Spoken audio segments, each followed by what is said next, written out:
kakarating ko lang galing Davao.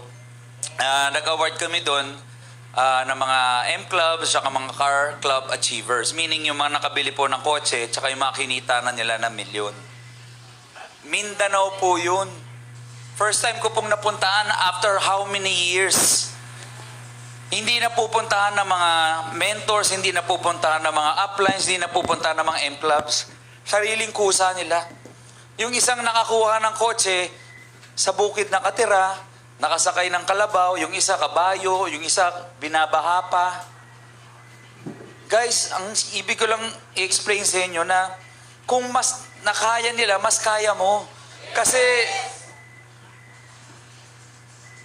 feeling ko mas madali naman dito, di ba? Nasa Metro Manila tayo, nasa main office ka, nandito kami almost every other week or every day or every other day. May seminar, may training every day.